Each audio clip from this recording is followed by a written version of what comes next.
kind of bring us up to speed on you, and then we'll move right on down the table and get rolling on this.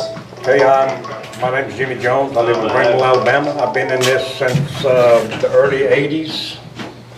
Hello?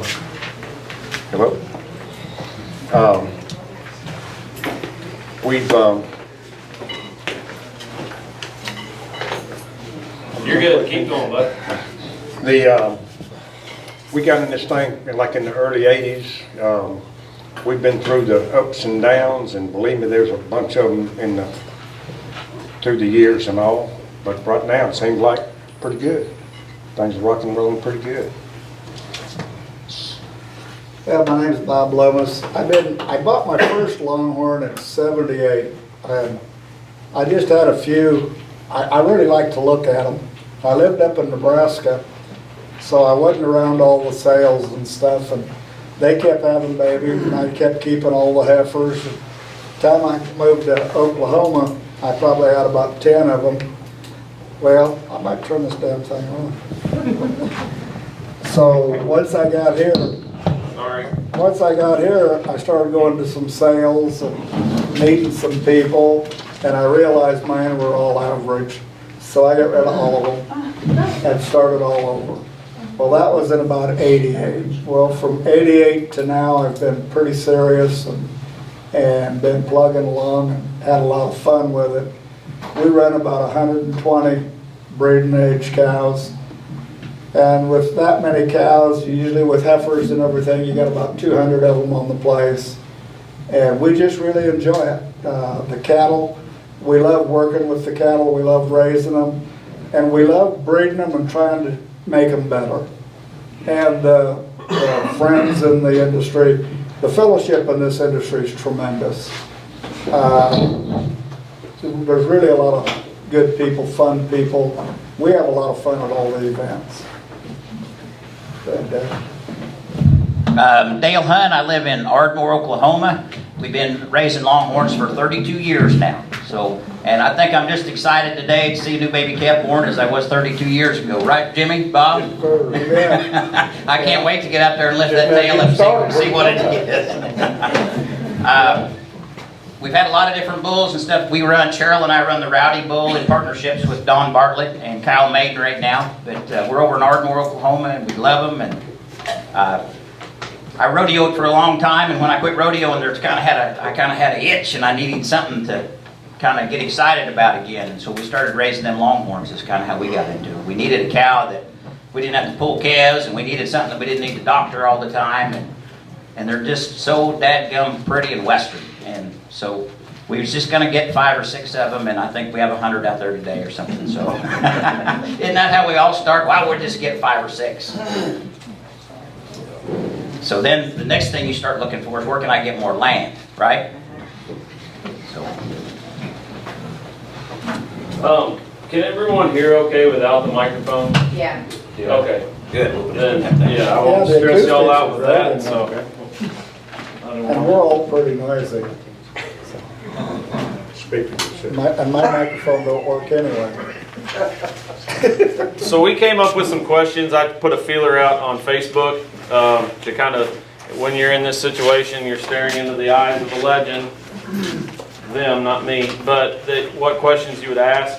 And my wife is going to kind of take the lead here because I got to go do some other stuff and kind of facilitate the Q&A through that. This is my wife, Jen. Thank you. We're hoping we'll get through these questions, and then we'll have opportunity for you all to just raise your hand and ask whatever questions you might have. So thank you all very much for coming to this, and good luck. Okay, first question for the panel. What financial investment, or did you have a plan when you first started on maybe how much you would buy or how much you would spend? And kind of that game plan for the first 1 or up to 3 years? Well, I've studied these Longhorns for probably, I rodeo, and so I started roping steers, so bought some unregistered cows, and we broke them, and then we bred them and everything, and so I became interested. I mean, these animals have, they bond to you. I mean, yeah, and you tend, I don't care what you think. If you buy a Longhorn, you're gonna fall in love with something. So therefore, I sold my rope horse, my steers, everything, and I had $3,750. And I went to J.B. Hunt, and I bought 3 cows. And they were, I mean, I had studied them long enough that I knew what was good and what wasn't good and all. And so I bought 3 cows, and my dad was with me, and he said, well, what would you buy if you had $10,000 more? And I said, well, what difference does it make? I don't have it. And he said, well, what would you buy? So I told him 5 more. And he said, well, go ahead and get them. And I said, well, Pop, I just told you I didn't have it. He said, well, I want to help you if you'll let me. Well, me and my dad didn't always get along with money. I mean, I wanted this to be my program. So he said, well, it will be. So I decided that I would take chances, and I took the money, and so I was left there with 8 cows. And I went with a trailer that I was expecting the 3 cows, ended up with 5. We had to take all the calves and put them up in the nose of the trailer. And so 8 cows in there jammed up. And so I had 2 Texas Ranger daughters, some Monarch daughters and stuff like that you wouldn't have thought I would have been able to get there. So I'm off to the house with that, and that's how I got started in the business. Well, you know, when I moved to Oklahoma, I was right in the heart of everything. And once I realized, I've been in the horse business for 53 years, and I've trained, showed, and bred reining horses all that time. So when I got into the cow business, I'd already been involved in the breeding a lot with the horses, and I knew the value of the cow. I knew the value of cow power. And so I didn't buy a bull the early years. I borrowed bulls from Johnny Hoffman. When I first got into breed, I started getting really serious in the mid-'80s. Johnny Hoffman and Blackie Graves were probably the 2 leading breeders at that time. So I borrowed a bull like a bull named Dixie Joker. You'll see him back on pedigrees a lot yet today, and some other bulls. And then once I figured out the direction I was going, I started hand-picking bulls. And I hand-picked those cows. Over a period of about 10 years, I'll bet I bought close to 100 head of cows. And then I remembered what a great breeder, horse breeder, a guy named Howard Pitzer out in Sand Hills told me. He said, don't ever evaluate a broodmare until you've seen 3 colts out of her. So I figured I used the same tactics with my cattle. So I'd breed those cows, and the ones that bingoed 3 years in a row, I kept. The ones that did, I sold. Well, I ended up with about 11 cows that were really consistent producers. My herd today goes back to those 11 cows. And then I hand-picked bulls. And then things went on, and then Bill Real Ketchett come along. She was probably the greatest thing that ever happened to me. And then, of course, she produced Tough. Well, then I bred Tough for 6 years. I had about 70 Tough daughters, half interest in several sons, and I sold him. Well, that was one of the hardest things I ever did because he was family. Well, after I sold him, I have a long-range plan. I'm lucky enough that I have a lot of close friends that have great bulls. And I've been bringing those different bulls in. I've got a herd of my breeding age cows. There's a lot of Tough daughters in there. I've also got all those cattle that I've gathered all these years. I'm breeding several different bulls. And then I was looking for a tough son after I had all my heifers out of these outcross bulls and my foundation cow herd. By 2021, well, I will have brought 12 different outside bulls in for outside blood. And then I've been looking for that tough son to come back on those females. And when I found Hanging Tough, it was a no-brainer. That was the bull. I've been watching them tough sons, and when I saw him, it was just a no-brainer. That was the way I wanted to go. So we got an interest in him, and we formed a partnership. Jimmy and Terry and I, we've always worked really well together. So we have a partnership on that bull, and he's going to be very important in the future in all three of our breeding programs. But I really feel to be successful in the breed, you've got to have a plan. And you got to evaluate your females, and then you have to handpick your bulls that complement them. And I believe I do more creating than I do buying. I think the first 10 years I was in this industry, all I did was spend money.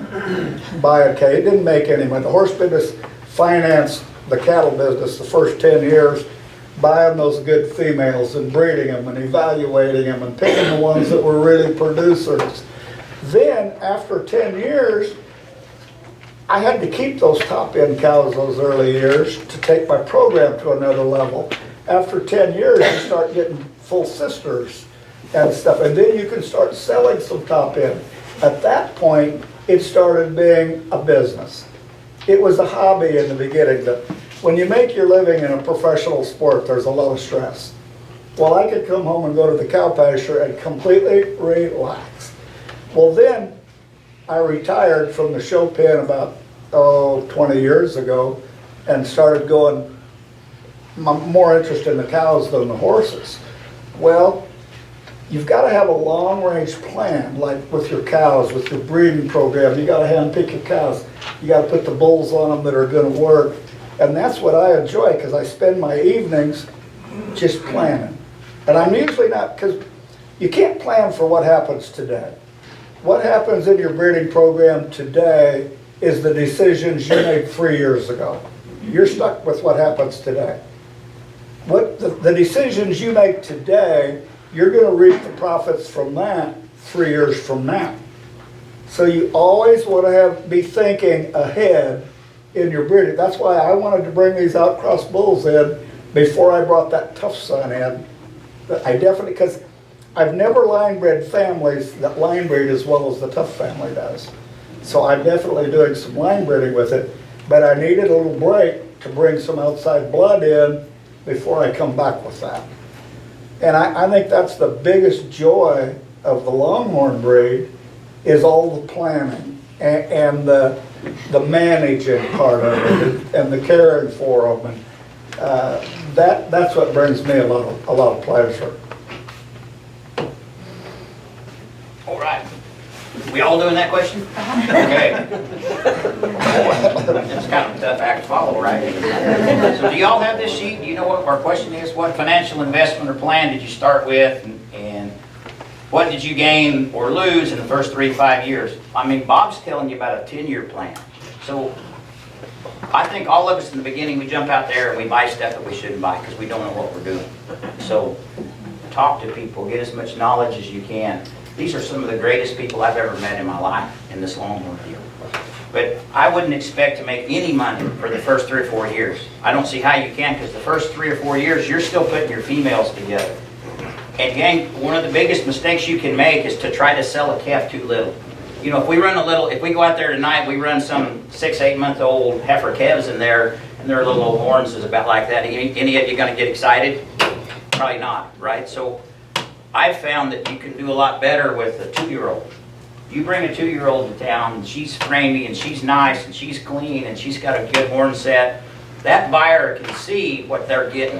There's no question there. That's going to be either she's turned up too quick, and hopefully she'll turn out, or she's going out east and west, and she's going to be a bell ringer. But for the first 3 or 4 years, you're still hunting and putting these things together. And then maybe in my opinion, that's the greatest breeder in the breed right there. Did you hear how many times he said borrowing a bull, getting a different bull? You're going to be borrowing a bull, or maybe buying a young bull, or maybe doing some AI. AI can put you so far ahead, so quick. I mean, instead of buying one of these $100,000 bulls, you can buy semen for a couple $100 and get a heifer calf. I mean, we didn't have that back then, Jimmy. I'll tell you, we have such a smorgasbord of bulls in this industry now. It's fun.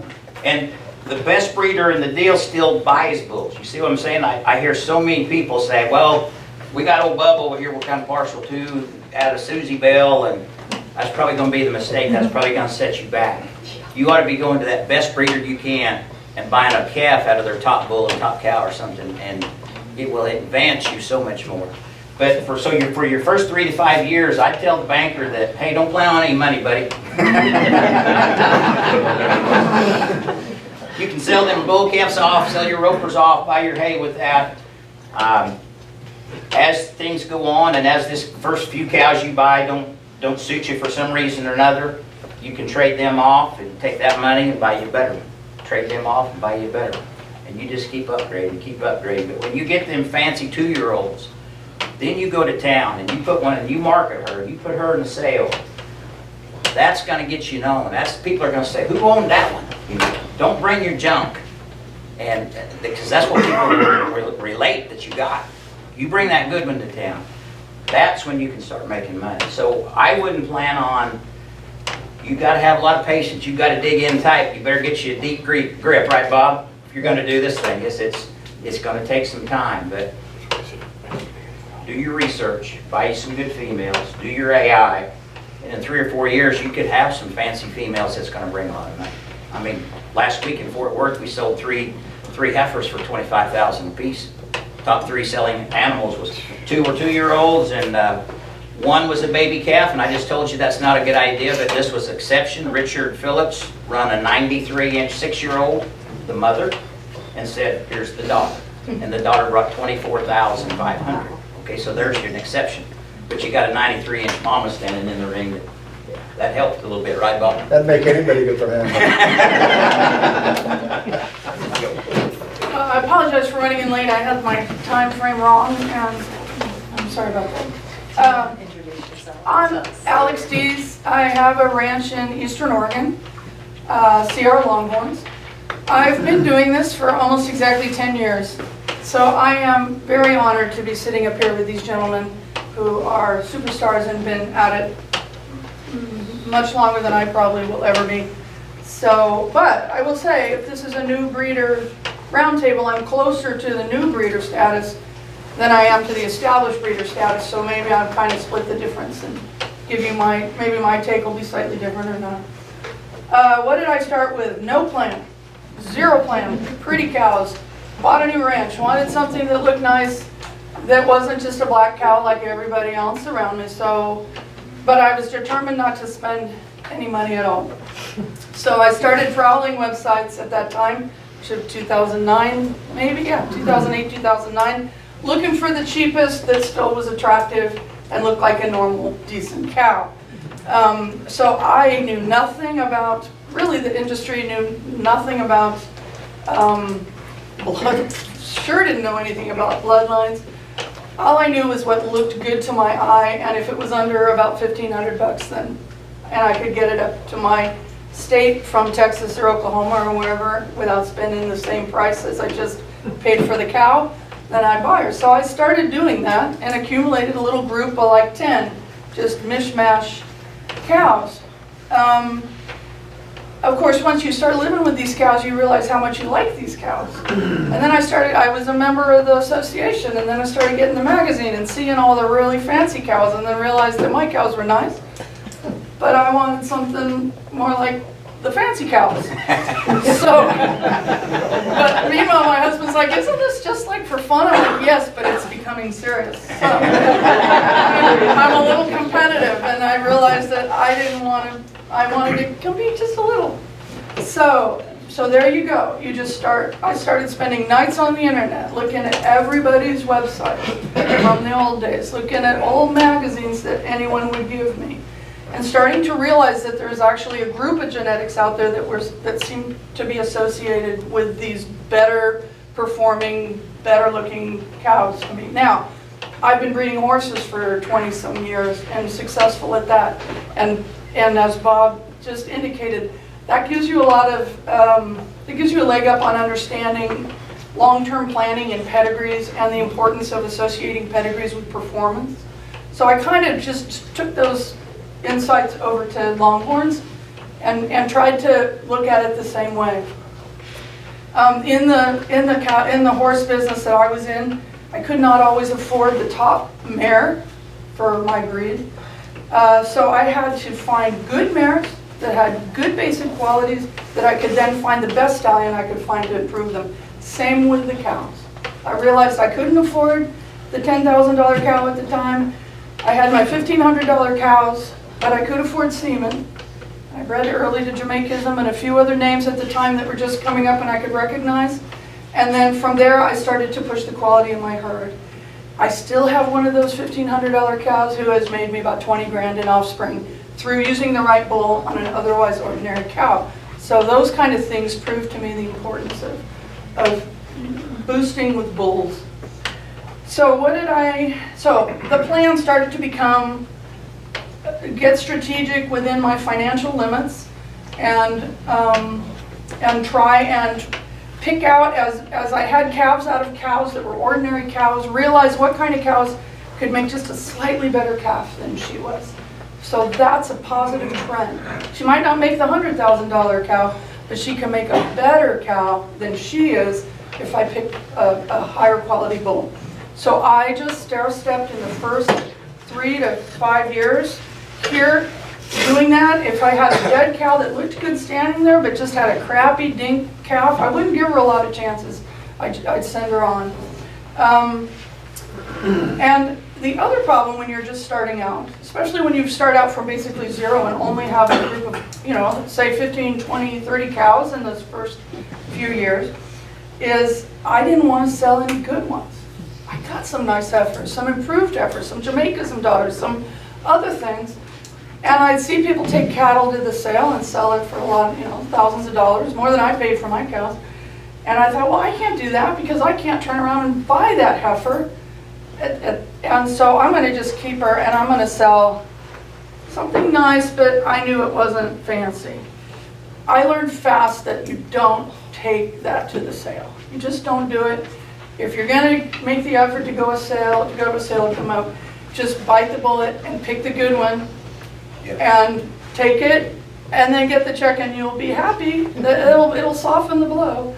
But I realized that I needed to get to a certain size cow herd so that when I did have better quality heifers, I could keep one and I could sell one. Exactly. I think that to my mind, there was an optimum size that I got to within the first 5 years of about 50 cows.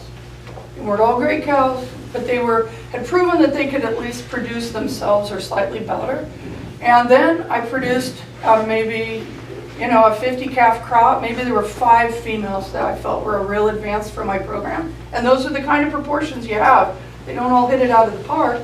And then I could send to a good auction and then keep a few for building the herd in the future. And so for me, no, there's not a lot of money in it. I spent way more money in the beginning than I got out in the first 5 years, but you have to commit to an incremental process. And maybe I'll blend into the next question, which is what would you have done differently? What I would have done different, if I knew then, what I know now, is I would have come to gentlemen like Jimmy, Bob, Dale, and just walked up to them and said, I'm new, I love these cows, I want to do better than what I currently have. Please let me partner with you on one of your up and coming bulls. I would have been much more aggressive about getting help. All these men have spent generous time with me discussing their herd and their philosophies, and they didn't have to do that. But I find that any of these experienced breeders that show up at an event like this, if you just walk up and say, hey, I'm new, but I want to learn, can I come spend some time with you? And aggressively, I would have pushed harder if I knew that I could have done this, to say, hey, I really like your bull, can I get in on it? or you have some super cows and you got a good bull in there, call me when the one hits the ground out of that cow I want to partner with you, and just go right to it. If you're not doing AI to the top bulls and you want a bull on your own cows, just do that. Just walk up to them, and if you're going to spend big bucks, and I know this is kind of heresy to say at a nice quality sale, if you're really going to spend big bucks, start with a bull. Spend money on good cows, but they don't have to be the top seller at the sale. But I wish I had spent more money early on higher quality bulls for my okay cows, because I would have pushed them faster, farther, and also you can promote bulls, you can get your name out there with bulls if you want people to know who you are. You could have a nice cow, it's going to be harder to make everyone pay attention to the cow you own, it's back in the field they never see. But if you're a partner with Jimmy or any of these guys on a name brand bull, you can put your name out there, and you're working with the best, and you're presenting the best genetics, and people will come to you maybe looking for calves out of that bull right out of the gate, and there's a start of a little business. That's what I like about that. We're going back this way. What's the next question? Knowing what you know now, if you started over, what would you do different, Bob? I'd do the same dang thing. I've always liked to buy, I love to buy heifers. I like to buy, if I'm going to buy, it'll usually be a heifer.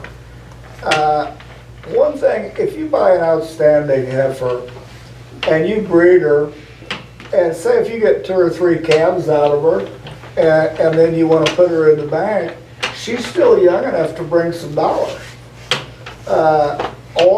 And I like to buy old cows that are proven huge producers.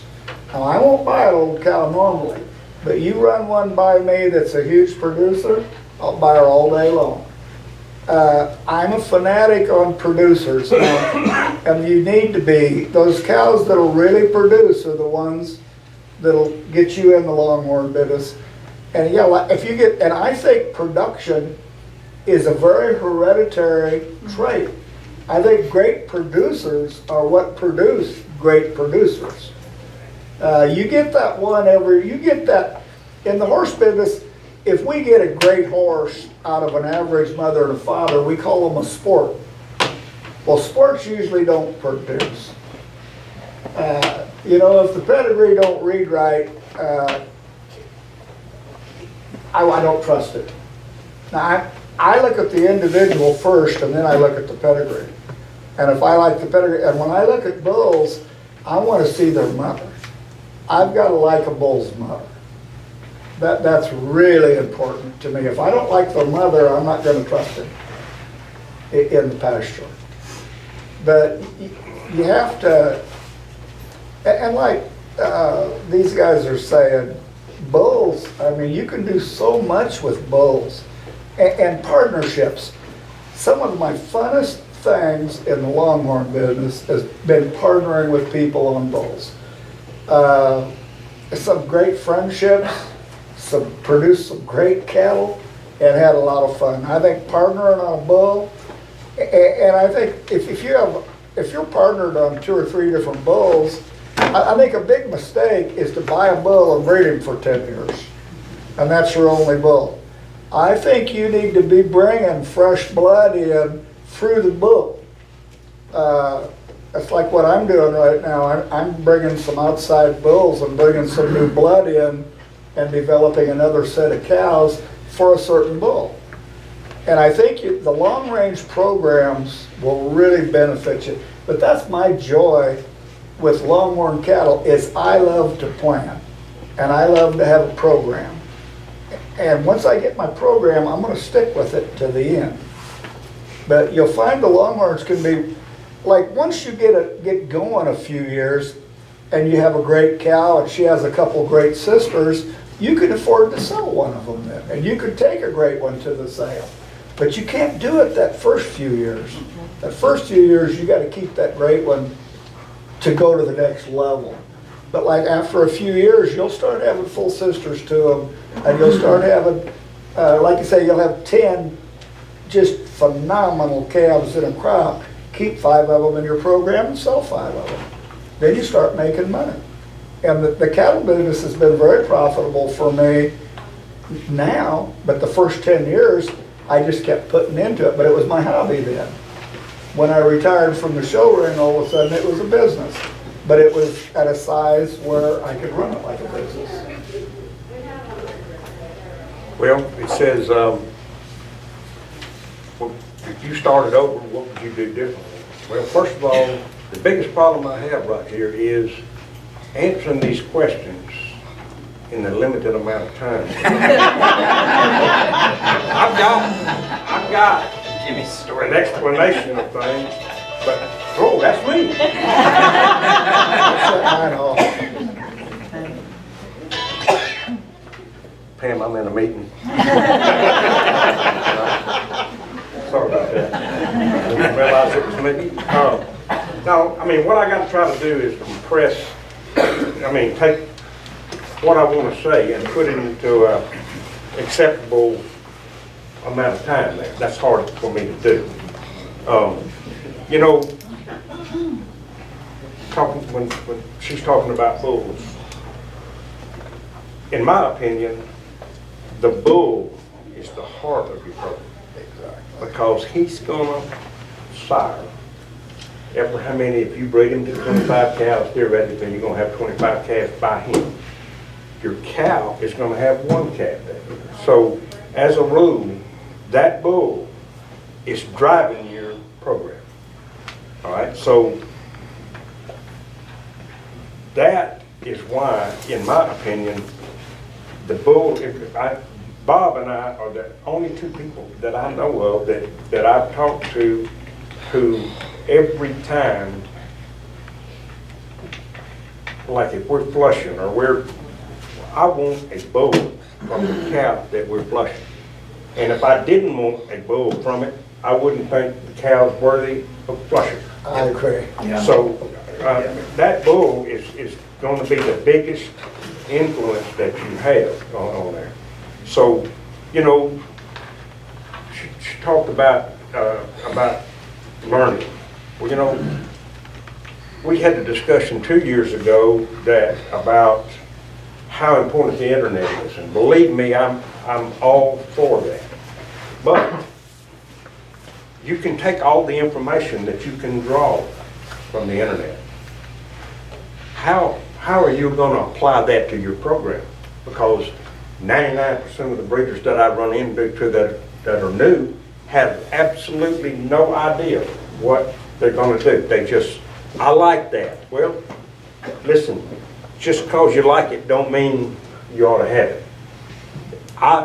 Everything I do for the last 36 years has been one thing: predictability. Because if you do not have predictability, it don't matter what a great cow you got. If it don't pass it on, you've thrown your money away. So what I have tried to do over the last 36 years is, first of all, pay attention to what is happening there. You know what I mean? As you go along and you have a group of cows, then you should know which one of those cows over the last 3 years has been the most predictable producer. And for sure, that ought to be the offspring that you keep to go back into your program, because to me, the more offspring a cow produces that are what you want, the greater the chances are that those calves will do that same thing.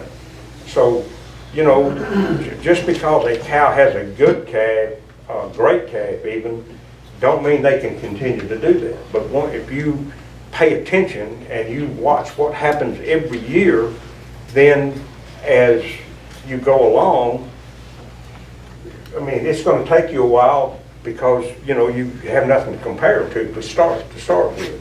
But as you go along and you realize that, hey, this cow is producing the kind of calf I want just about every year, no matter what kind of bull they're bred to. Those are the cows that to me are important in the breeding program. And so if you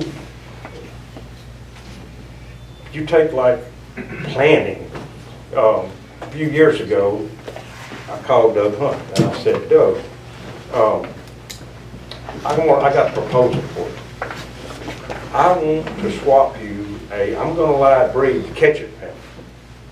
And so I want to swap you half interest in a bull that I don't want to sell for half interest in one of your bulls that are line bred, so that I can have an outcross bull when I have my little group of cows there.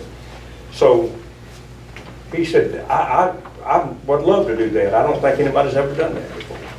I said, well, I got one little small problem. He said, what is that? I said, well, I won't need that bull for 8 years.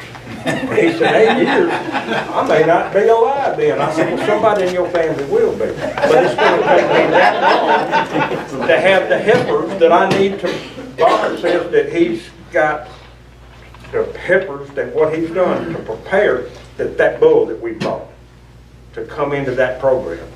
That's what the kind of planning that we use, you know what I mean? Because we look into the future right there. What you do, like he said, what you do today, you won't know that calf until it gets 2 years old, 3 years old, or it gets old enough to produce. Then it's going to start telling you something, and you better be listening, because that's what listening to those cattle is what makes you go forward or not go forward there, you know, because you got to pay attention to what's happening out there. And you know, a breeding program is kind of like a road map. You get from where you're at to where you want to be. But by God, you got to know where you're at before you can get the directions to go where you can go. And if you want to go there, then by George, go there. Don't start that way and then turn and go over here, and then turn and go over here.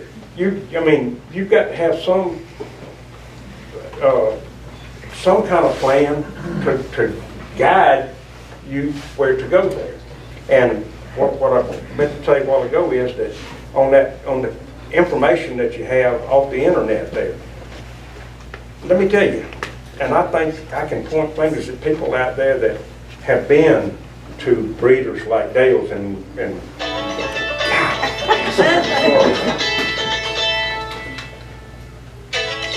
I talked around in a meeting. Well, I don't even know how, I don't think.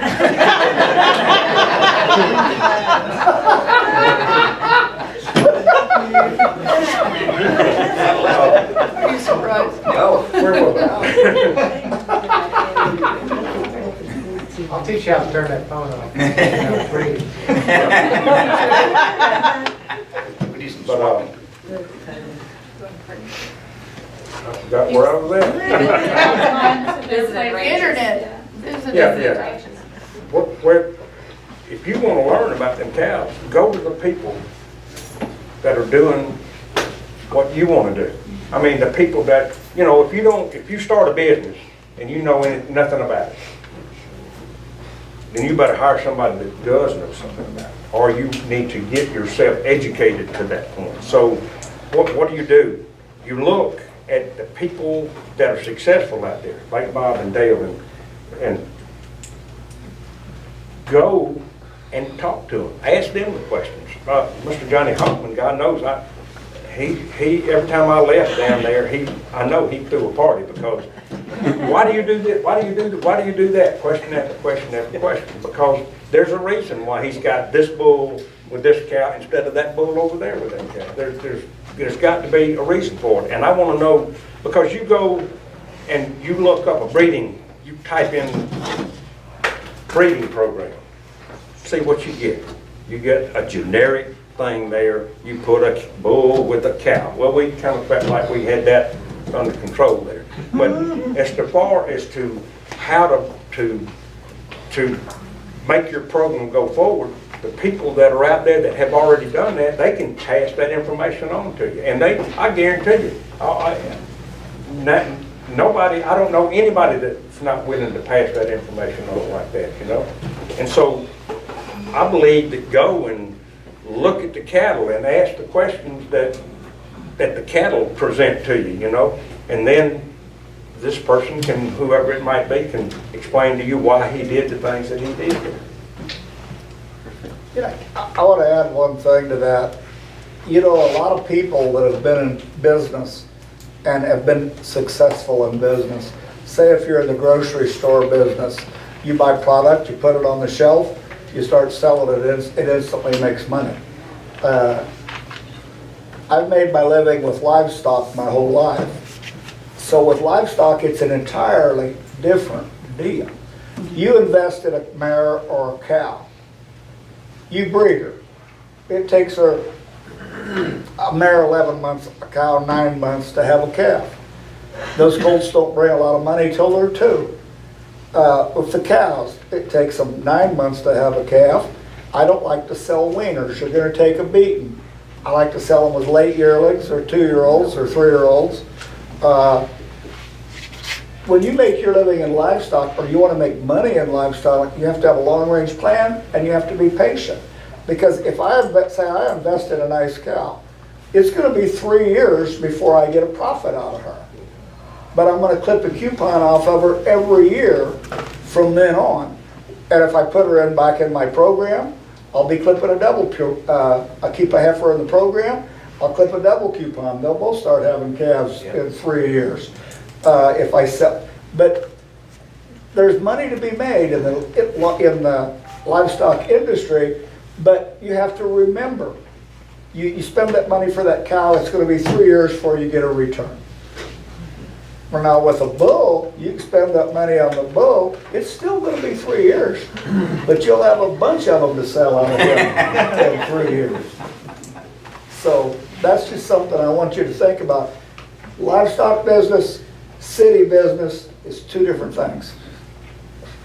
Knowing what you know now, when you started over, what would you do differently? Gang, I think just the best thing I can tell you is, if you say I'm gonna buy 10 cows, buy 5, and buy 5 really good ones. Exactly. Yeah, so spend some time, just like Alexandria said, get in that pickup and go visit. I bet I was at his house so many times when I was starting out. He finally said, Dale, the key, I keep the key under the seat to the 4-wheeler. He got so wore out with me going. I think all of us love showing our cows. Come and visit us. We love to show the cows off. We'll share with you what we can, but don't just buy 10 real quick. Instead of buying 10, buy 5 really, really good ones. And I suggest that before a new breeder buys a cow, that he go look at, I bet you I looked at 500 head of cows before I ever even thought about buying one. Yep. And don't let Alexander kid you. She has some phenomenal cows. And you folks that live a long ways away, I'd be cornering her because she's got to work twice as hard at it, because she lives halfway across the United States when most of the action's around here. So she had to get educated in a hurry, because dragging a $1,500 cow from Idaho to Fort Worth and you get $1,000 for it isn't going to pay the bills. So Feels bad. this lady put it together. She learned quick, and she started bringing some cows to town that got everybody's attention. The next question is the biggest mistake you made. I think to me it's the same as the number 2. It's just buy slow, visit a lot of places, do your homework, and buy quality. My mistake was I just wanted as many as I could get out there in that pasture as quick as I could get them out there.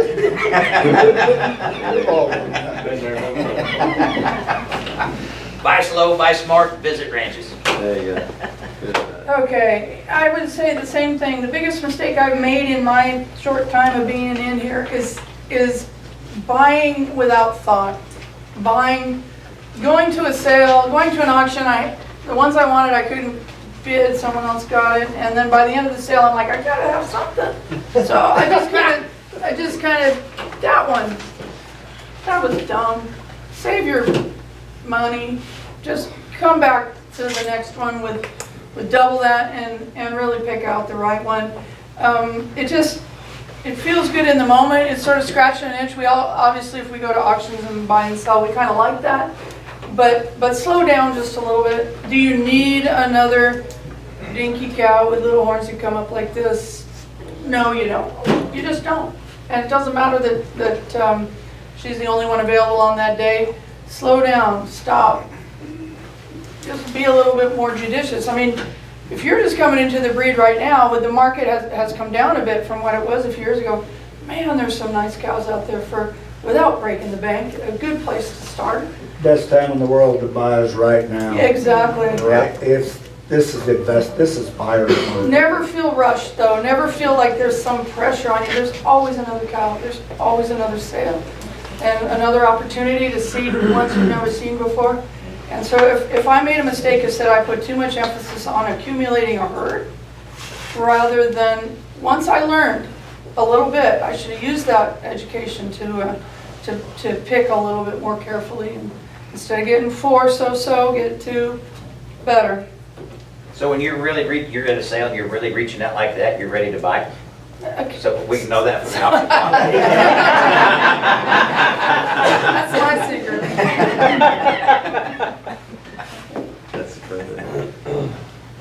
What's the next question? The biggest mistake you made? My first wife. You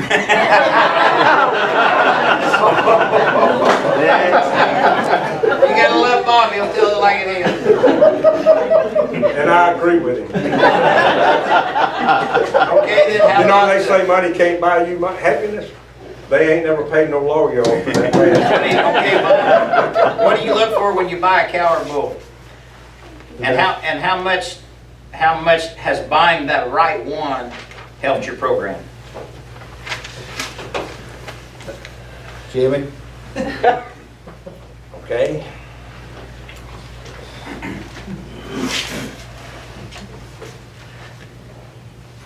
I've got to be the luckiest guy in the world, because I've had the opportunity to buy some phenomenal individuals, and the decision making was a matter of seconds. Now, all my life, through my adult life is all, I look at a cow, either like it or don't. There ain't nothing I can do about it. I mean, that cow either appeals to me or it doesn't. Very few of them really appeal to me. So, for instance, we had a show down in Mariana, and I get there, and they're over there, some people over there showing Nancy and Terry some pictures and all. And I walk up there and I look at it. I said, "Can I see the pictures?" And I looked at them, and I go there and I look at one of them and I said, "Is this cow for sale?" And they said, "Yeah." I said, "How much?" $1,500. Well, I whipped my billfold out and I wrote them a check, $1,500. Well, that cow is 402. I mean, the mother's 402. At 51, and she's probably got 55 inches of horn. But a producing The or first cow, my first 90-inch horn cow, and another 90-inch horn cow goes back to her, and they've got a granddaughter of hers, and the tallies do, and if you go through my herd, there's just cow after cow that drifts back to them. Not counting what the Burtons and all done with that, you know. Right. So I've been fortunate to run into some situations that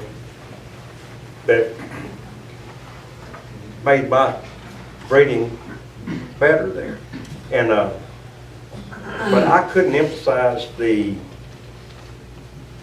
bull part of it. I mean, you know, I keep drifting back there, but I believe that when you're talking in terms of partnerships on bulls, I mean, as we came along, we couldn't afford the great bulls, but we ended up being able to afford a part of some of those great bulls.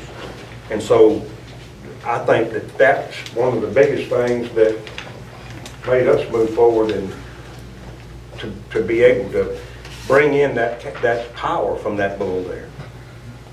You know, when you're talking, what's the biggest mistake you've made? I can think of 2 major mistakes I've made in the Longhorn breed. Several years ago, I had an old bull named Donovan, big old black and white bull. He had a lot of horn. He just showed good in the cow shows and stuff. Well, I bred him to a bunch of big horned cows, and I thought he was breeding the horn off my cows because none of the young stuff had as much horn as their mother. So I sold him and all his daughters. I sold everything. Well, then as years goes by, all of a sudden, all these great animals are coming out of Donovan's sons, Donovan's daughters, Jamaicisms out of a daughter of Donovan. Working woman Jamaicisms out of a daughter of Donovan. Working woman was out of a son of Donovan that had 55 inches of horn.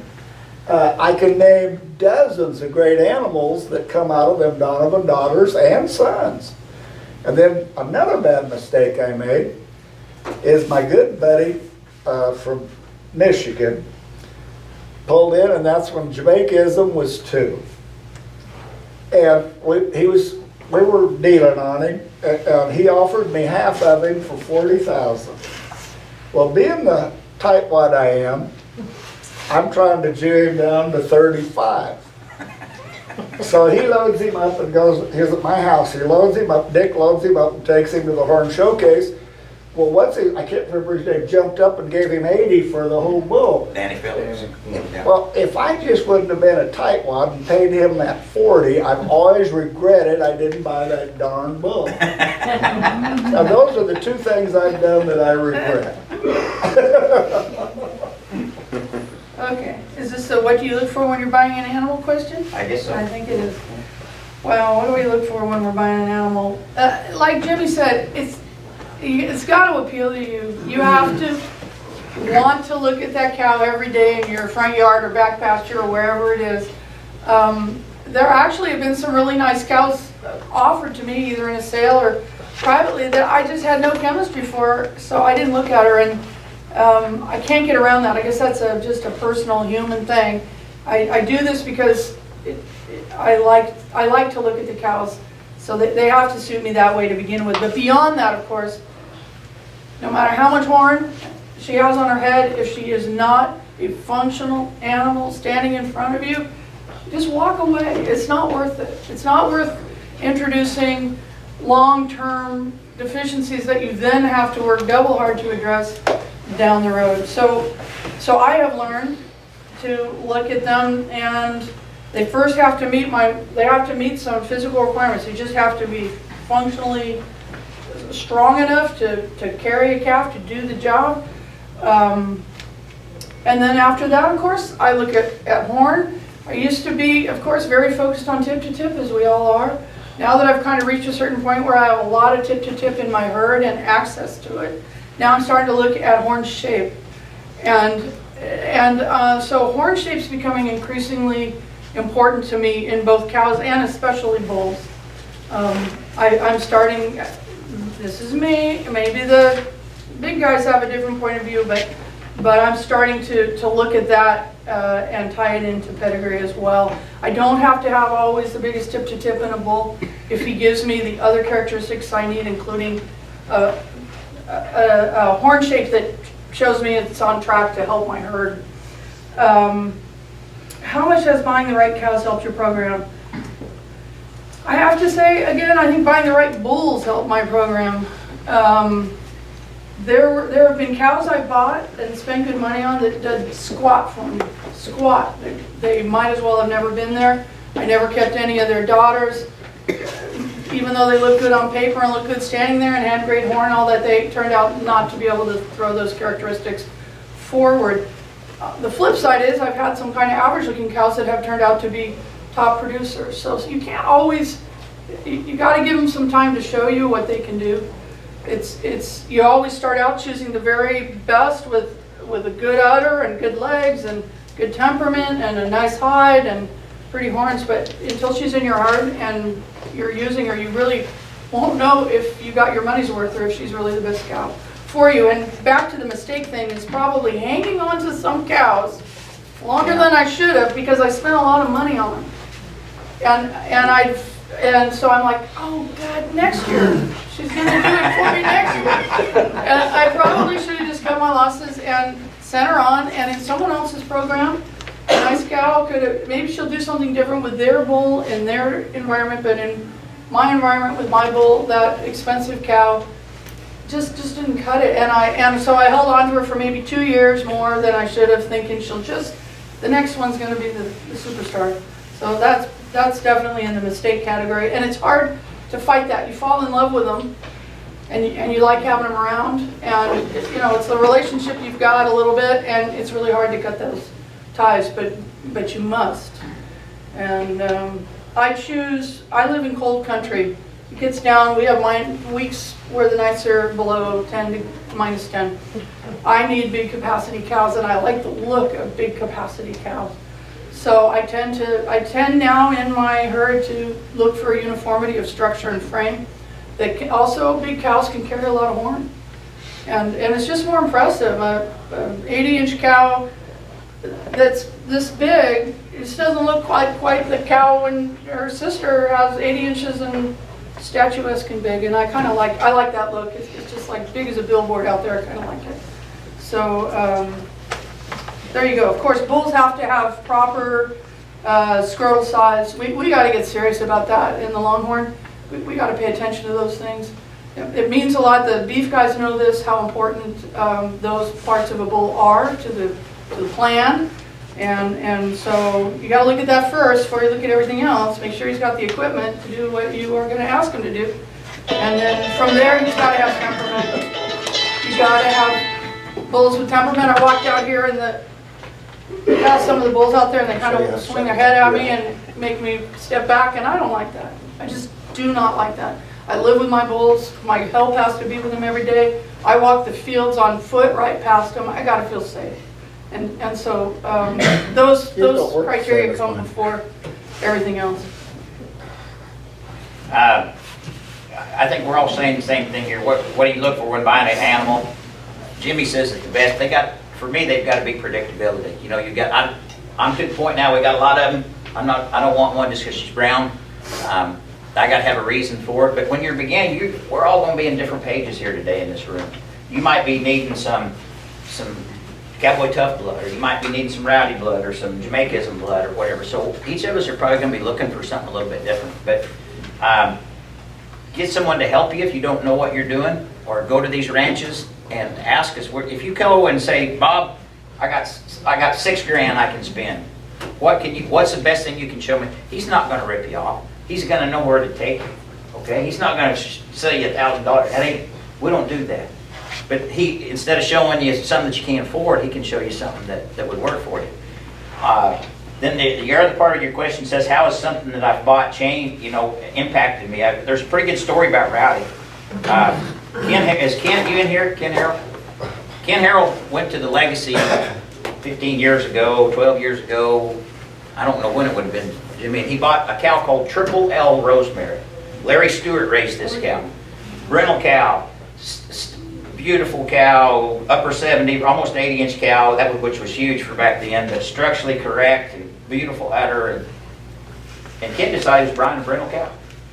Well, lo and behold, she lays down and has Slam's Rose, which is now a 90-inch cow.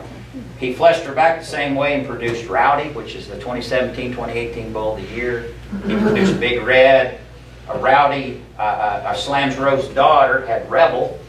His whole program now is built around that one cow he went to and bought at the sale one day. Well, he called me and he said, Dale, you go to all these sales and stuff. He said, I've bred that Rowdy bull once, and I've got the brother, and I've got this Rebel bull, and he said, I'm going to sell that Rowdy bull. He said, let me know if you know anybody that might want him, I might buy you a hamburger. I said, okay. So I told a few people, and nothing became of it. Well, I went to Bob's and bought half interest in a tough son at Bob's, and then I'd raised the bull. But both these bulls are like 18 months old, and I'm needing a bull December 1 for my herd. And I know that 18-month-old bull could have done it, but I'm just nervous, and I'm like, I need a big bull one more time, and then I'm going to go plan with my two young bulls. So I called Kent, and I said, you still got that Rowdy bull? Yep. I said, can I come up there and look at them calves? Yeah, come on up. So I drove up there, looked at the calves. We looked at all Ken's cattle. And he had 30-some heifers in there. And so we're driving through there, and I said, what's that heifer out of? Rowdy. Drove a little further, and I said, whoa, what's that heifer right there out of? Rowdy. Top 5 heifers out of 30-some heifers he'd been breeding. And keep in mind, the heifers he bred Rowdy to, because Rowdy wasn't even 3 years old yet. So he'd only bred Rowdy to heifers, not to the A-team. And the best calves in that whole group were Rowdy. So I said, Ken, I'm going to change you up on here a little bit here. I'm just going to buy that Rowdy bull. Is that okay? Well, I thought you was going to lease him. I said, I changed my mind. So I called Cheryl and I said, how partial are you to your pickup? Because I just wrote a check and we're going to have a little trouble covered. King. That bull was, Rowdy was clumsy, and he was framey, and he was 80 inches at 3, which is exciting, and he was very correct, but he was just kind of he was that far away from becoming a famous bull, and I didn't know if he'd fill out or not. But from year 3 to year 4, this bull came to his muscle, and I'm not just saying this because I own him, but this is a stud. But that bull went from he was just going to be a lease bull to breed to 30-some cows, and we're building our program around him now. So that day pretty much, so man, you never know when you're going to visit one of these places, you may drive home with a whole, Jimmy went to buy 3 and ended up with 10. But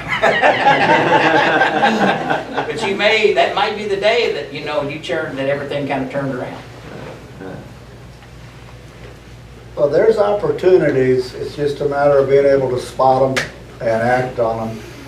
But I really think that partnership in bulls is one of the greatest things.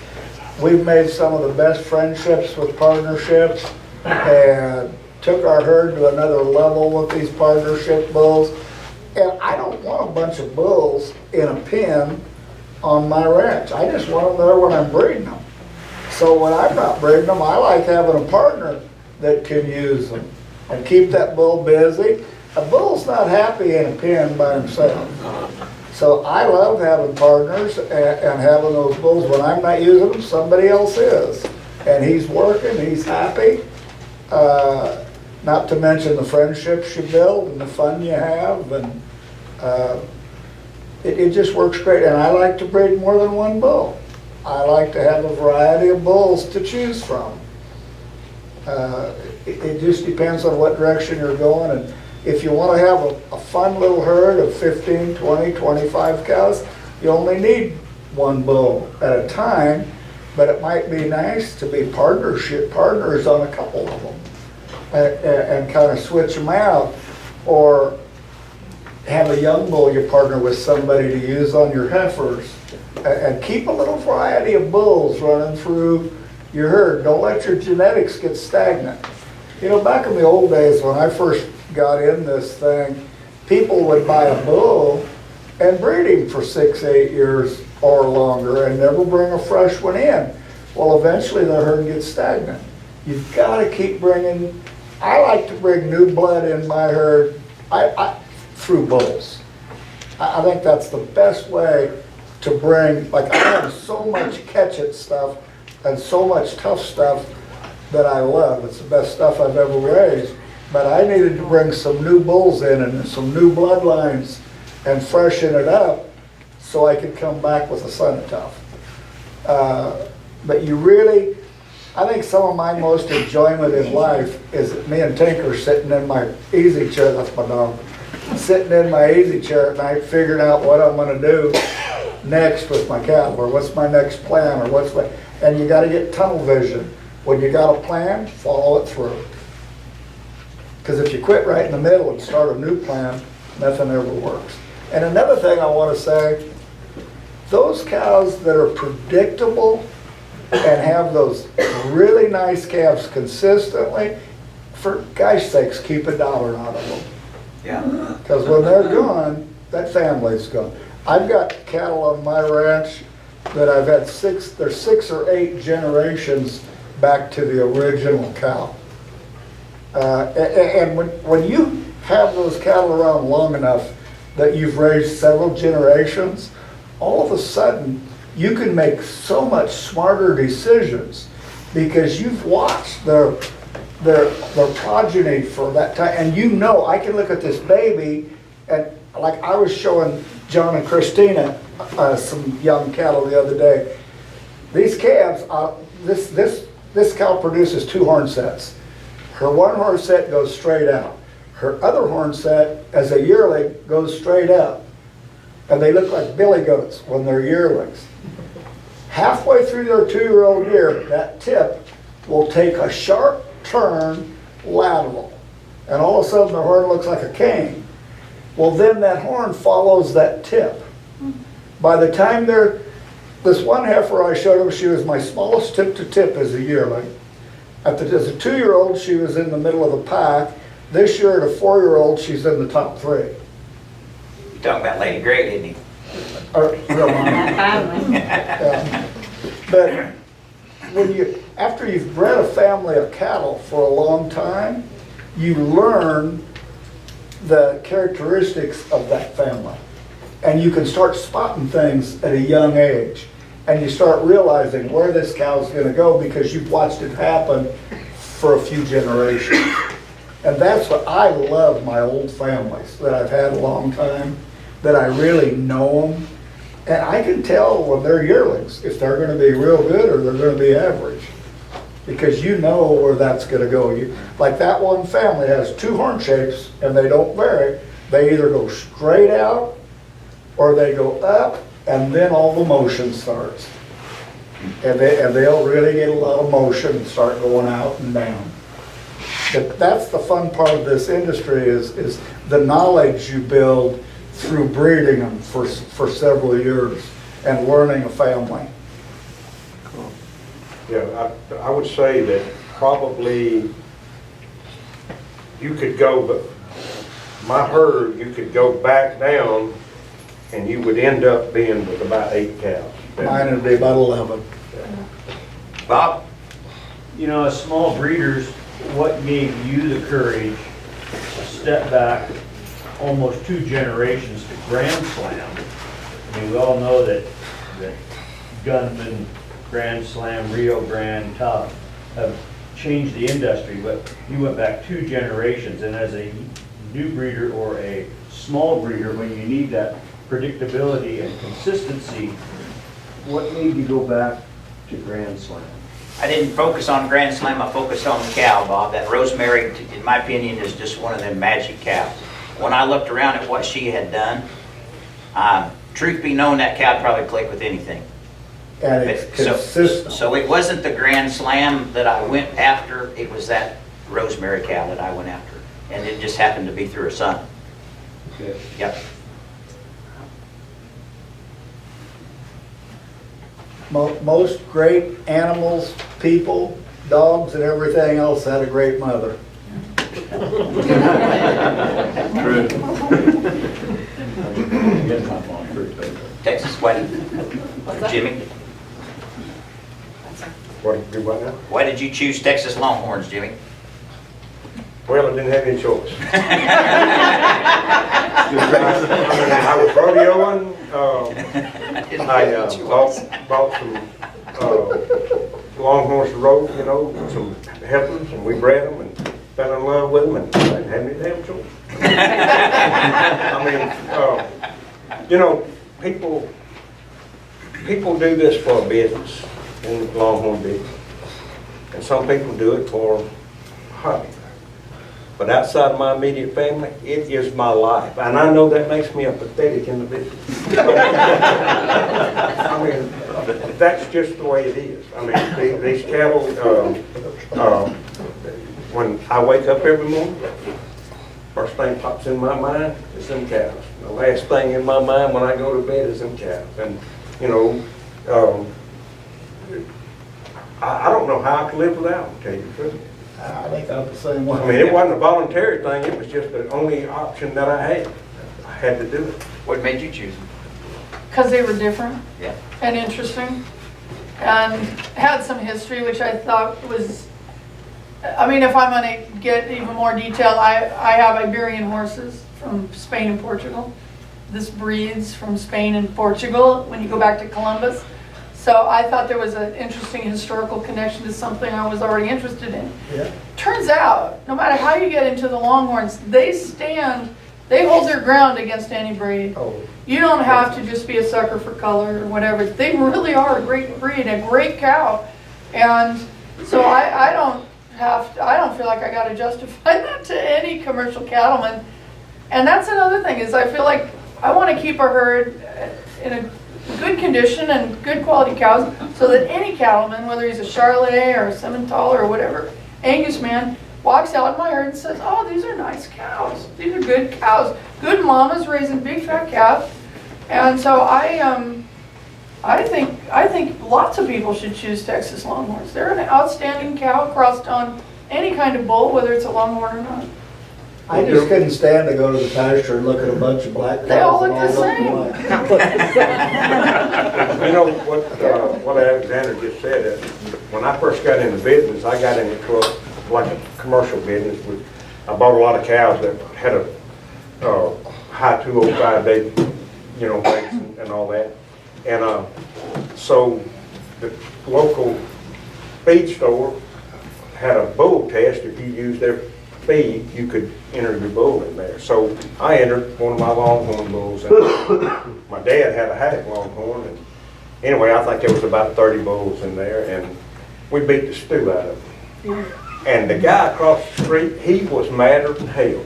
I mean, he was jumping up and down like a Puerto Rican shortstop because his beef cows got beat by a Longhorn. And when they had the South Texas bull test down there, the first year we won first and second, the next year we won first, and the next year, I didn't even know they had the thing till it come out, the results and the thing. Nobody let me know it, you know what I mean? But even though I was successful there, I was not making any money because, they wasn't paying a lot of money for both, Cabanese bulls and things like that. So that's when I really focused on like going to Mr. Johnny's and finding out from him, because he was raising the kind of cattle that would bring a lot of money at that time, and he was successful in it. So I felt like if I was going to talk to anybody, he was about as good as anybody to show me or to give me some ideas on how to do that. And I'm forever grateful that he took me. I tell you what, I went down there, and I'd been going down there quite a bit. So I went down there one time, and Mr. Johnny wasn't there, and Casso Katie showed me around and all, but there was a heifer that I picked out there, 715. And when Mr. Johnny got back from his trip, I called him and I said, I saw a heifer I wanted to buy down there. And he said, which one is it? And I told him 715. So he goes and looks at it, and he calls me back and said, I'm not ready to sell her right now, but if I do, I'll call him. So about 2 months after that, Mr. Johnny calls me and he says, Jimmy, come get your heifer.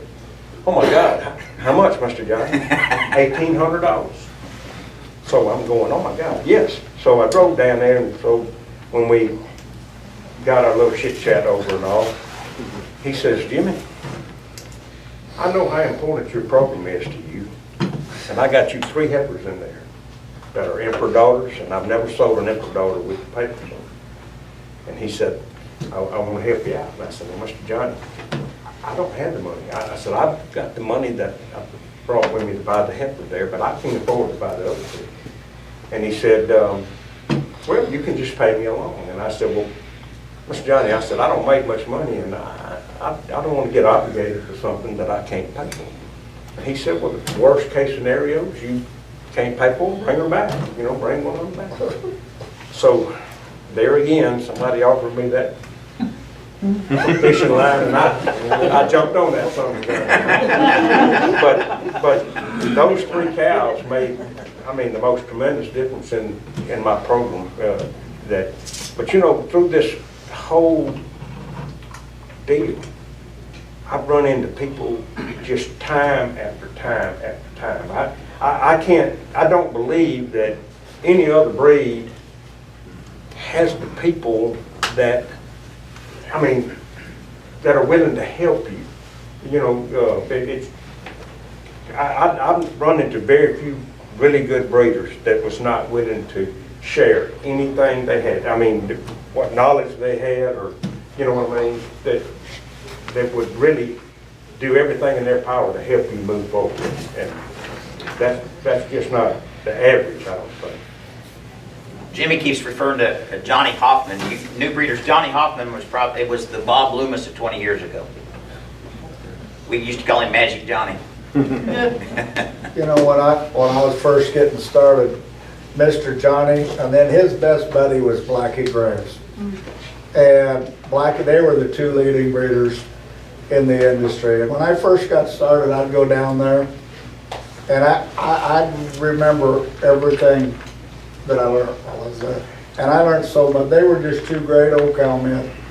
And he had a cow named a Butler cow that was out of Graves 54. Graves 54 is probably one of the greatest Butler cows that ever lived. and her name was Double Sage. Well, I never could remember her name, but every time I'd go down there, I'd say, Johnny, where's that Graves 54 daughter? And he'd point her out to me. Well, after about the 10th time I was down there, I said, Johnny, where's that Graves 54 daughter? And he stopped the truck. He said, Bob, how many damn times do I have to tell you her name is Delta Sage? So when Johnny passed away and El Coyote bought all those cattle, I wanted Delta Sage. And then he had another cow I loved named Delta Bunny. So Dale and I, we jump on the truck and we run down there, and I got both of them bought and brought them home. Well then, when Blackie had his dispersal sale, he sold a bull named Sage Shadow. Well, he was the high selling bull. I bought him on the dispersal sale. Well, I brought him home and bred him to Delta Sage, and that produced Double Sage. And I still have her, she's 22 now. But anyway, Double Sage produced Sage Hen. And she's probably the best bodied and biggest horned Butler cow that ever lived. But that all went back to those two animals. Mr. Blackie and Johnny, they were just Southern gentlemen, two of the finest people you ever met, and they'd just talk to you and visit with you and help you, whatever.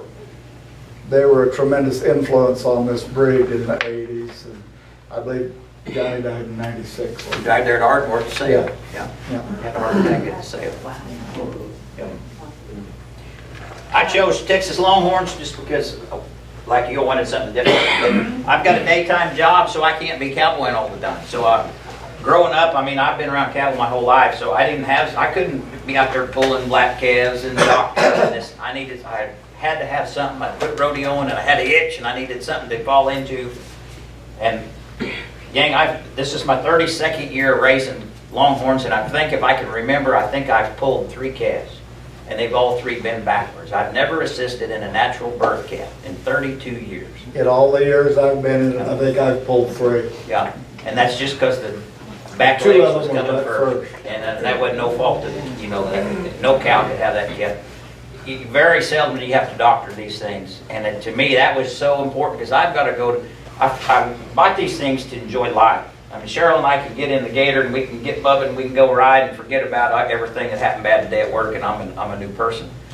But they got to make money, they got to pay their way too. But I don't need something that I got to be fixing all the time. I need something that can kind of take care of itself.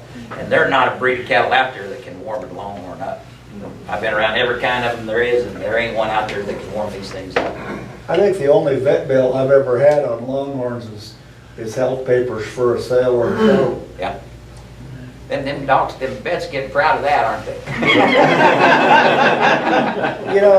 Another thing about Longhorns, they're durable, they're healthy. You can put a horse out in a barbed wire fence and he might cut his leg off. A cow can walk through a barbed wire fence and never get a scratch. So, you want to have some prima donnas, get some horses. But these cattle, they're just so durable. They don't get in trouble. They're just pretty easy to get along with. Okay, Bob, Jimmy, we're gonna go off sync here. Breeder safety, some tips and some comments about being safe around the cattle. Breeder safety tips.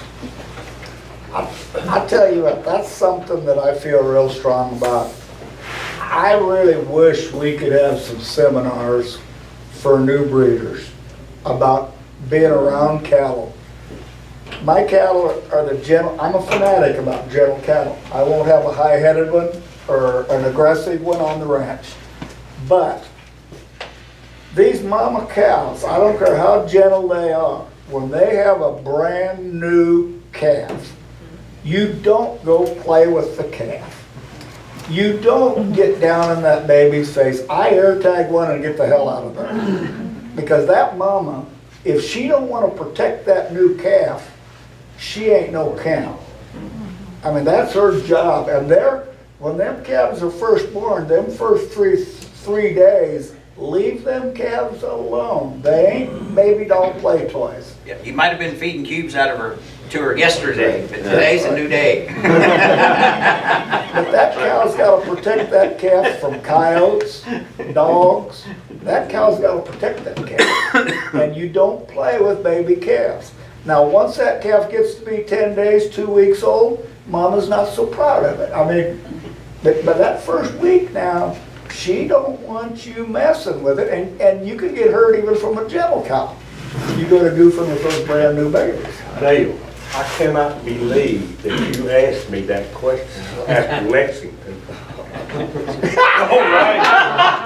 You got pinned on Because obviously I don't know the answer to that. I want to chime in ahead of you. Gang, stop, don't buy, if you don't have a Joe chute, stop, don't buy you another cow till you get you a chute. Because Oh that man, they're the chute best. will save you from getting hurt. It'll keep your cattle from getting hurt. You've got to have a special chute to handle these things. And that, to me, I don't think there's a better one out there than that chute that Joe built. And there's a good example. The man been around them for, I don't know how many years Joe's been doing this, but he built you a chute that is safe, and it'll keep you from getting hurt and keep you from breaking a horn. You know, I want to add one more thing. When you buy your first cattle, the first money you want to spend before you buy another one, you want to have a pen that you can catch them in. You want to have a safe alleyway and a chute to work them in. And you want to teach your cattle. I don't herd my cattle. My cattle, if you try to herd mine, they turn around and walk to you and want a cube. My cattle follow me. Like if you're gonna work them in this working pen, I'm gonna have them follow me in that working pen, and I'm gonna feed them cubes in there for 3 or 4 days. And then the 4th day, I'll shut the gate and I'll work them.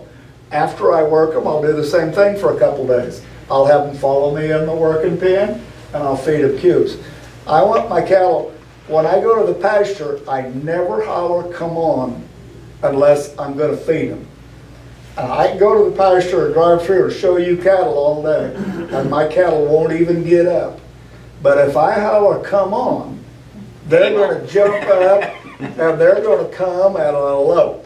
And all I gotta do is turn around and drive to the catch pen. And they're gonna follow me in now. I shut the, but if every time you run them in the catch pen, you shut the gate and work them, there's always going to be 2 or 3 really smart ones that figure it out, and then they won't go in. So what what I always do, I feed them in there 2, 3, 4 days in a row before I work them, and then 2 or 3, 4 days after I work them. Or like I got like off one big pasture where I got a 10-acre trap I put them in. I'll just, when the grass gets big in there, I'll just leave the gate open and let them go in there and graze it. But I always, and I've got catch pens off of every pasture, but I never chase them. You go out there and start chasing them with 4-wheelers or horses, and the worst thing, to me, a good cow dog is a dog that don't never look at a cow. Because if a dog runs out and bites my cow in the hocks, there's going to be a problem. I don't want no damn dog around my cows. Because the dog just scares them. Now that's just me. There's other people that love cow dogs, and I ain't one of them. I think you got to be smarter than the cow. So I work my cows almost all the time by myself. So what I do is in the winter, 2 or 3 times a week, maybe every other week or something like that, I call them all into the catch pen, put cubes out there, and I leave the gates, all the gates open, where I shut the gate, they come in, and the only way they can go out is go down through the working alley, through the chute, and out into the pasture. Now, I weaned a set of calves there, and so I've got them down there in the working area, so I've got feed in this pen, so they have to come through, like through the chute and everything going. I got hay in this pen, and I got water in this pen, so they're constantly moving through there. And when I'm working my cows now, if I go back there and get one to bring down the alleyway, I have to shut that gate. Because if I don't, every one of them's gonna come right down through there. And if I could open more than one gate at a time, I could work them cows pretty fast, because they just line up and come through there. But I mean, they go through there and nothing happens to them. They have no reason to be scared. But if the only time they go down through there, you're Sticking a needle in sticking them. a needle in them and jacking around with them, they gonna stand back there and be hesitant to come down through there. And so, I mean, it costs me nothing to do that, you know? Yep. Same, heck, I have 3 Joe chutes. I have kind of a stretched out place, so I'll have chutes in different locations so I don't have to move my cattle too far across the range. But safety is everything. No cow is worth one of my help getting hurt or me getting hurt. And I mean, when it comes down to it, I got to choose between the cow and the man. I go with the man to stay safe. But good working facilities make all the difference in the world. I honestly don't understand how people, after they had more than a cow or two, can live with them without having a way to catch them and hold them in. And it's just humane to be able to bring them in if they're sick or hurt. It's more humane to have a safe place for them to be while they got to get worked on if you're going to save their life or help them out. So I think predictable flow, like Jimmy's talking about, we have a well-developed working facilities with a lot of catch corrals and stuff so we can sort easily. We load out of there, we have scales we're setting up. So we run them the same pattern every time. I might bring 50 cows in to catch one, but all 50 go through the alley, out through the open chute. So it's just the pattern, they know what it is. And pretty soon they almost do it themselves. You have to hold them back. No, not yet, don't come. They understand what you're asking, and that's, they train so fast on that. And it keeps them calmer when they know what to expect. Other thing is, don't keep the crazy ones. Just don't keep the crazy ones. Select your bulls on Get them that. things going. New zip code. Give them a new zip code. Bye-bye. Sale barn's what I'm talking about. And sometimes you can kind of train it out of them, but I've found generally, if they're pretty crazy at 12 months, it's not going to get a whole lot better. And you just got to cut them out. They don't do you any good. They might make more calves like that, and then you're killing more or culling more in years to come. Why set yourself up for that? And of course, start with your bulls. Good tempered bulls give you a better shot at making good tempered calves. And look here, do yourself a favor. If you got that animal that is dangerous, that you feel like could be dangerous, send the dead gum cow to the stable. Bite the bullet and do not send that gun to somebody that could get hurt there. You know what I mean?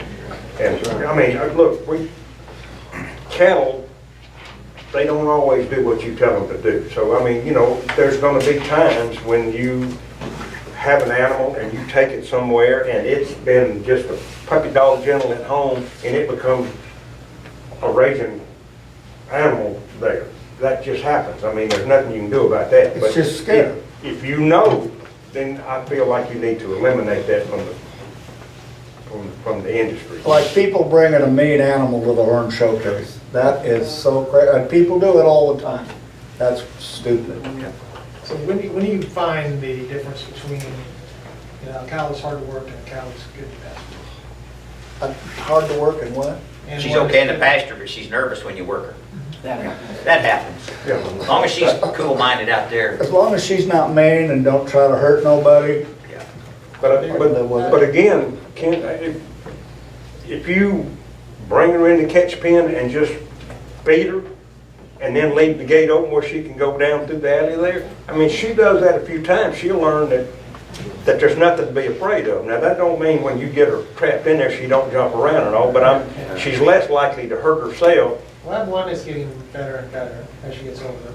Right. That she's coming through the pen, she knows we're not gonna do mean things to her except for our range maybe. But, so I'm not gonna hurt you, but she's getting better. And then I have one that I really don't want to put in the pens, and I like the bull that I put her with, and I just take her babies away so she can't teach her.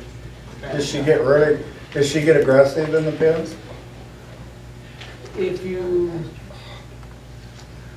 haven't put her in a pen in a year and a half, so I can't answer that question. But she's great in pasture, and bull kind of keeps her in line. And she's had 3 great calves, so I take them away and they're great. So I just, like, you know, maybe What I are should their work you, I'll have babies from you, and then you die on your own. What are their One way to handle I think he's got to work back. it. Yeah. what are the calf dispositions like? They're fantastic. Yeah. But I take them away. And I take, when she's not looking. I mean, there are some cows that are really not crazy hothead cows, but they get a little claustrophobic. Yeah, and And she they- just doesn't, and, Yeah. you know, last time we had her in the pens, we made a mistake and left her in there we had her by herself. Yeah. And then we put another cow in there, and then she brought it back. So- Yeah. I've seen cows come to sales that I knew for a fact, I've had it happen to me, that I knew were puppy dog gentle. And they'd get in that sale ring and they'd get scared and they'd throw their dress over their head and act a fool. Yeah. And they were just scared. And I knew that when you take them home, they're gonna be sweet again. Right. And then there's other cows that act stupid because they are stupid. And you just gotta define Yeah. the ones that are just scared and the ones that are just naturally have a bad attitude. Yeah, so we kind of made a decision, because her calves are so good, and the calves behave. And if she's, the way you're managing her, it's working out great. Because you know our place, there's a lot of land out there. Okay, but I want you all to be successful, and to do that, you couple of things when you venture out and you're going to start taking cattle to the registered sales. Okay, I don't care. Plan on taking 30 pictures of one cow, maybe. All right, a picture of a cow can make or break you. We're selling a lot of these things on the internet, and that buyer's got that book, you know, when they're back at home and they're looking through here, and if you got a picture and her head's down and her legs up and you can't see her back and her head's all droopy, nobody wants that cow. So I bet Cheryl, I was so hard on Cheryl, she'd get so mad at me. Now she takes 10 times better pictures than I've ever taken. She's allowed to take 40, 50 pictures of just one cow before we find the right cow that shows that cow. And the other thing is, you're going to have a health paper, okay, to bring a cow to town to a registered sale. And a lot of you have bring them with mistakes, but that's not your fault because you didn't know no better, right? That vet will come to the house and charge you for a house call and charge you for blood work, and charge you for palpation or sonogram or whatever. But he may forget to write it on that health paper, and when he gets busy and he says your paper's ready, and you go by and grab the envelope and go to the sale and you hand it to me, and I'm like, she's not bred. Oh yeah, he said she's bred. I said, well, you didn't write it on here. Okay, it's your job to open that health paper up. Okay, this is a legal deal here. I've got to know that cow's bred and that licensed vet said so on there, right? So here's what else they'll do. They may write the number on the ear tag, that little bitty metal number. This is a big thing with the states now. That's more important to them than our brands or ear tags and stuff like that. So sometimes you all will send us health papers, and all that's on there is that number on that ear tag. And so let's say you brought 4 cows, and here's ZR73496, and there's the next one, and the next one, and this one's 4-year-old, and this one's 5-year-old, and this one's got a kid, and I'm like, who the hell is that? You gotta have a private herd number or a name. So, as a suggestion, your health paper's gonna have all this writing on it, right? We're usually right in this middle area, that'll be blank. If you got, I put 3 or 4 cows on one health paper because I don't want to pay them $20 for each individual health paper. Take you a highlighter and highlight that top cow. And then down here in the middle where the vet hadn't wrote anything, get you a Sharpie and write lot 5, 7 months bred, and the cow's name. If she's got a calf, write the birth date there, because you know what, that new buyer's buying that calf, and when they get that cow and calf home, they need to know what birth date that is, right? So, because they got to register that thing. But you can't imagine how much help that will be to us in the office when we can just look at that and see, okay, this is lot. So if I take 4 cows to sale, I take 4 papers.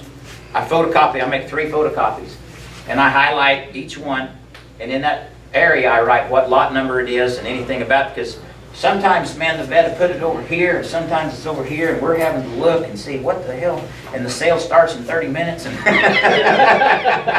so it will make, I think it will make your ventures more successful and go smoother. Yes, sir, Terry? Hey, and you need to start with plenty of time to get these help papers. When you go into these fraternities and such as that, a lot of these states now are requiring a permit number. So your vet has to call the state vet of whatever state you're going to, if it's Virginia, Oklahoma, wherever it is, Yeah. and get a number, a permit number to enter the state.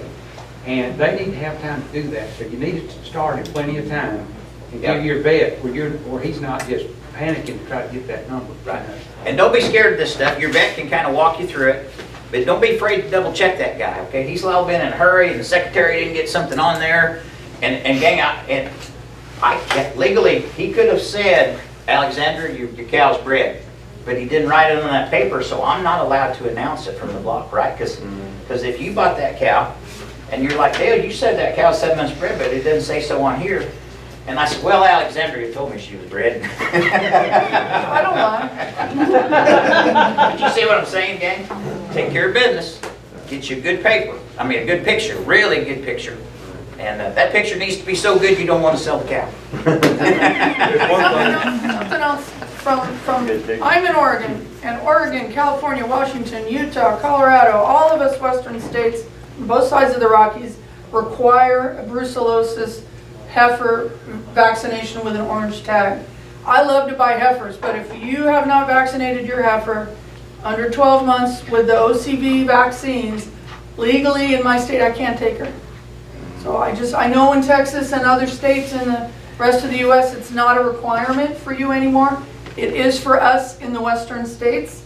And I just want to remind you, I've had to not bid on some heifers I wanted because it turned out they didn't have it. And I can't go through that process with my state vet. It's not worth it. See, it used to be that way everywhere, that you had to have TB and brucellosis.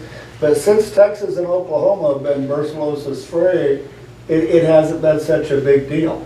It's got to And that's we're tough for the brucellosis northern free. states, where it Yeah. is still a big deal. Gang, when you wean your calves, if you have your vet come out, and what that shot's supposed to be from 4 to 11 months or something? Yeah, 4 to 12. 4 to 12, somewhere in that lifespan of that heifer, when she's 4 to 12 months, the shot has to be given by a licensed veterinarian. He's going to give her a shot, and that shot is giving her a vaccine to keep her from having the disease to abort calves. And he will also put a tattoo he'll put a tattoo in that calf's right ear, and he'll put a metal tag in her ear. And then she's been done right. I'll tell you something that I've been doing that I really like. I hate the metal tags. A lot of times they'll get infected and make a mess, and I'll have to take them out. I've started, you can buy these round from the government, these round, it's a number, and it's accepted, just like the metal tag, but it goes in an ear punch. They're way cleaner, they're way nicer. Like if you put that metal tag on the top part of their ear and it rubs on that horn, it'll infect and get a mess. And with that round tag, it's just, and another thing with that metal tag, you gotta get down in there with them big horn cattle and read that damn tag. With these little round things, they have a wand that you could just scan over it, and it shoots the number up on it. Hey, Dale. And it's way safer to handle. The metal tag's going away in 2022. I hope so. Now, I they're hate going, them they're going things. away, and you gotta go to the 840 tag. Yeah. And that's the one that's got, I think it's 15 digits on it. They all It's a start out- 15-digit number. They all start out 840. And so if you talk to your vet and tell them, that you want that put in their deal. It's a RFID, radio Correct. frequency Oh, identity. I've started now, and all my old cows still have a metal tag, but I'm starting now when I brucellosis vaccinate everything. I don't care if we are, but I'm starting to put that little round tag in instead of letting the vet put that metal one in. Yeah. We've done that, we've done that way. I tell you what we do on that metal tag until it goes to that other direction. I write down my calf's brand number, or actually the vet does it for me. He writes down the brand number and then the OCV number. And he's out there, let's say we do 25 heifers. Well, they're all in sync. They're all just 1 digit off. Well, when I register that heifer and I get them papers in, if you all have ever bought anything from me, if you look at the top of that paper, I wrote that tag number on that help paper. So when that cow's 5 and she's got 80 inches of horn, I don't have to get my head up in there and try to read that.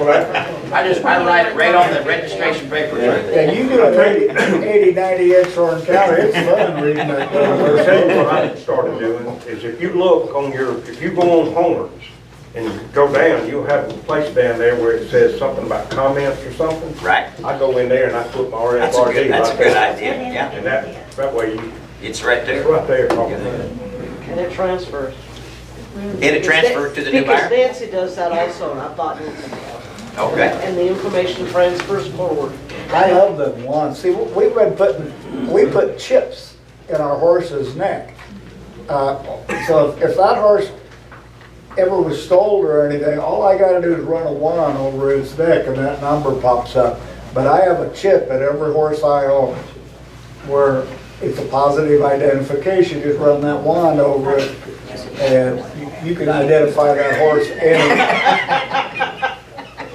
She's not wandering away. We wondered about Pam, but that's okay. Did you put a chip in Pam? That was his idea. I'm gonna tell you a story about that though.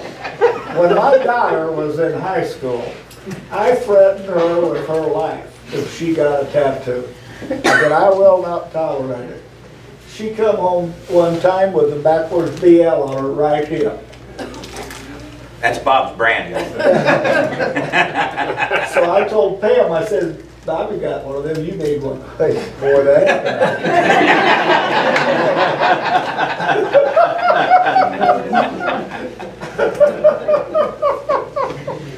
All right, we should probably wrap this up.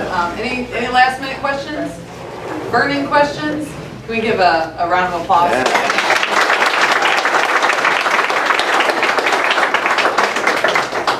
Thank you so much.